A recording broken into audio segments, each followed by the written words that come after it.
प्रकाश शुक्ला। उत्तर प्रदेश के कुख्यात गैंगस्टर प्रकाश शुक्ला पढ़ाई लिखाई करके देश के लिए कुछ करना चाहते थे, लेकिन एक दिन मेले में किसी ने इनकी बहन को छेड़ दिया था, जिसके बाद प्रकाश शुक्ला ने उसे मारते मारते मेले में ही जान से मार दिया था और धीरे धीरे ये पूरे उत्तर प्रदेश के सबसे बड़े गैंगस्टर बन गए थे, जिससे जनता ही नहीं बल्कि यूपी पुलिस और नेता भी खौफ खाते थे। ये इंडिया के ऐसे पहले वांटेड थे जिसे पकड़ने के लिए सरकार ने पहली बार स्पेशल टास्क फोर्स बनाया था, जिसका सिर्फ एक ही काम था, प्रकाश शुक्ला को जिंदा या मुर्दा पकड़ना। निर्माण की गई इस फोर्स का पहला टास्क श्री प्रकाश शुक्ला को जिंदा या मुर्दा पकड़ना था। सितंबर 1998 में एसटीएफ को खबर मिली कि श्री प्रकाश शुक्ला दिल्ली से गाजियाबाद की तरफ आ रहा है। इसके बाद एसटीएफ ने उसकी कार का पीछा किया और जैसे ही उसकी कार इंदिरापुरम के सुनसान इलाके में पहुंची, एसटीएफ ने उसे घेर लिया। एसटीएफ ने उसे सरेंडर करने को कहा, पर प्रकाश शुक्ला ने फायरिंग शुरू कर दी और जवाबी फायरिंग में वो प्रकाश शुक्ला मारा गया। नंबर 3, सुखा कहलावा गैंग। इस कुख्यात गैंगस्टर का खौफ पंजाब, हरियाणा और राजस्थान के साथ ही पश्चिम बंगाल तक फैला हुआ था। पंजाब के इस खतरनाक गैंगस्टर का नाम सुखा था। साल 2000 से लेकर 2015 तक इस गैंगस्टर ने अपराध की दुनिया में कई जुर्म किए। सुखा कहलवा 17 साल की उम्र में ही गैंगस्टर बन गया था।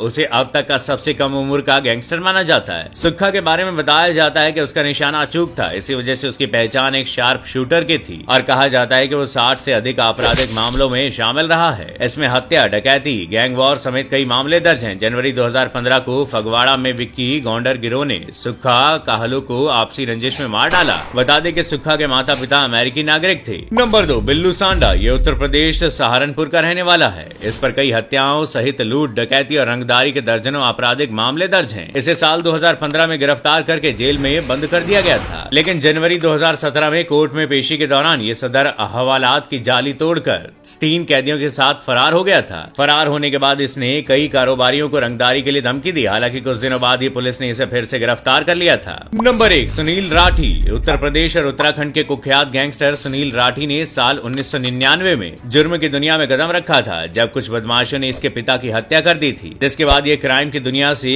कभी बाहर नहीं आए। इनके ऊपर कई हत्या और लूटपाट सहित कई दर्जनों आपराधिक मामले दर्ज हैं। बीजेपी विधायक कृष्णानंद राय की हत्या के आरोपी और माफिया मुन्ना बजरंगी की जेल में गोली मारकर हत्या करने के बाद सुनील का नाम सुर्खियों में आया था। फिलहाल सुनील राठी बागपत जेल में बंद है। वैसे बहुत से लोगों का मानना है कि सिस्टम की गलती की वजह से लोग गैंगस्टर या अपराधी बन जाते हैं। इस पर आपकी क्या राय है?